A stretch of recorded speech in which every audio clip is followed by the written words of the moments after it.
একটা সময় যখন বাংলার মাটিতে অন্যায় ছিল শাসনের নাম, ধর্ম ছিল নিয়ন্ত্রিত, আর মানুষের কণ্ঠ ছিল বন্দী।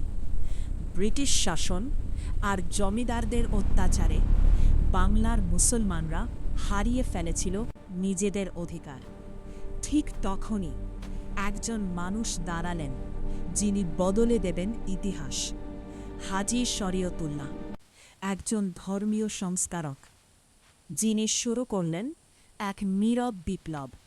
তিনি বললেন, ফিরে যেতে হবে সত্যিকারের ইসলামে, ত্যাগ করতে হবে সব অন্যায় আর কুসংস্কার। কিন্তু এই আন্দোলন শুধু ধর্মেই থেমে থাকেনি, এটা হয়ে উঠেছিল অন্যায়ের বিরুদ্ধে এক তীব্র প্রতিবাদ। জমিদারদের বিরুদ্ধে রুখে দাঁড়ালো সাধারণ মানুষ। শুরু হলো প্রতিরোধ। তারপর এলেন দুদু মিয়া। এই আন্দোলন পেল আরও শক্তি, আরও আগুন। ব্রিটিশ শাসকরা ভয় পেয়ে গেল, কারণ এটা আর শুধু ধর্মীয় আন্দোলন ছিল না, এটা হয়ে উঠেছিল বিদ্রোহ। সংঘর্ষ ছড়িয়ে পড়ল চারদিকে, রক্ত, আগুন আর প্রতিরোধ। বাংলা জ্বলে উঠল।